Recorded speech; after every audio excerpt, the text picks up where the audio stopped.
My name is Ziggy Schipper and I'm a Holocaust survivor. My name is Ben Heathcott. I was born in Poland in 1929. My name is Harry Bibbring. I was born on Boxing Day in the year of 1925. I was born in Mauthausen concentration camp on the 29th of April 1945. I survived Auschwitz, Dachau, Bergen-Belsen, Hirschberg. We were deported to Auschwitz-Birkenau. I've lost my family and 3 younger sisters and many aunts, uncles, cousins. At 42, they were sent away and never heard from them again. The whole family consisted of 10 of us. Only my brother and I survived. Without a kiss or goodbye, he disappeared like into thin air. I never saw him again. My brother and walked with my mother and the baby straight to their death. I saw my mother and 4 of my sisters being shot in front of my eyes. And none of us realised that for most of us that would be the last time that we'd see anybody who was close to us, any members of our family. I had no opportunity to say goodbye to them or shake their hands or kiss them, and from that day onwards I never seen them again. They separated us and they took them away into a wood and we could hear them being shot.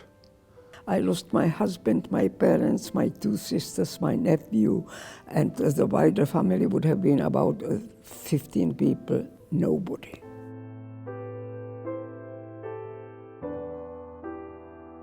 And we had already passed Mengele, the notorious camp doctor. With a flick of his finger, he directed one to the right, one to the left. Wherever he saw 2 people holding hands, he would deliberately split them up. I thought at that moment that I'm going to be killed by that couple. There were a group of 55 men and 1 girl. They had to undress and dig their own grave. I actually witnessed mass murder in the gas chambers of Auschwitz-Birkenau for 8 months. And I saw hundreds and thousands upon thousands of people walking into a building and never come out. It was just like something out of hell. I saw 5 or 6 chimneys blazing away and a horrible stench, smoke. And you never knew when you were being taken to be showered, whether you were going to be showered or whether you were going to be gassed. We didn't have a clue what Auschwitz was, and there were these chimneys spouting smoke and fire, and the smell was beyond, and it was a smell which we never smelled before, and the shouting German soldiers, and it was apocalyptic. We didn't know that there was such a industrial way of killing people. We did not know. The 3-tier bunks we slept in were infested with lice, fleas and bed bugs. We were cold and hungry and we were crying, and the guide said to my mother, if you don't manage to stop your children crying, you'll have to suffocate them. There were thousands and thousands of bodies lying around. There wasn't a day that you got up in the morning that you didn't tread over a dead body. And people started to die in Bergen-Belsen of starvation, of typhus, and all sorts of horrible things. That's where my parents died. You could not distinguish whether they were men or women. Because they were all thin and in rags and screaming at each other. The Holocaust is the worst atrocity that humans have ever perpetrated against other humans. Sometimes I can't even believe myself that it ever happened. They had like taken our souls. We really started losing hope very fast, and people were dying very quickly. What did they do to me? I wasn't a human being anymore. I was completely dehumanized.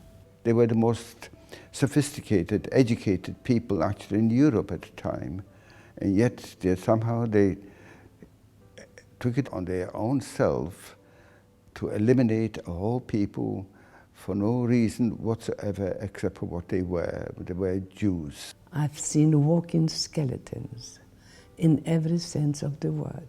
Just before I was born, my mother describes herself as looking like a scarcely living pregnant skeleton.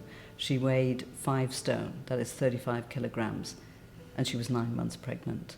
And when I was born, they think I weighed about 3 pounds. A 3-pound baby is put straight into an incubator nowadays. There were no incubators in Mauthausen. But I maintain perhaps I had the best incubator. My mother just held me all the time. I've been there. I lived through it. Even to this day, I ask myself, what have the Jewish people done to this world to deserve to be hated and tormented and killed just because of a Jews? My parents paid the price for being normal, decent people, but being of the Jewish religion.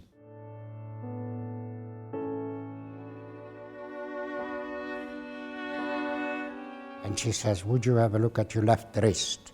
And if there is a scar there, I'm your mother. And I looked at my wrist, and there was a scar. People said to me, you got to say Kaddish. I said, no, I said, my father is still alive. And after 26 years of searching, I found out that he was alive in Russia. I feel it must be a purpose. That I've got some sort of mission. That the world should know what happened to us. I think it's important there are the millions who can't have a voice because they were killed, that somebody should give them a voice. To me, that's the most important thing, to be able to pass a message on. The fear that most survivors have is that the world will forget. But unfortunately, there is not many of us left. Holocaust Educational Trust does an immensely important job in education and in awareness of what intolerance can lead to. The fact that the children want to know and that they're interested is very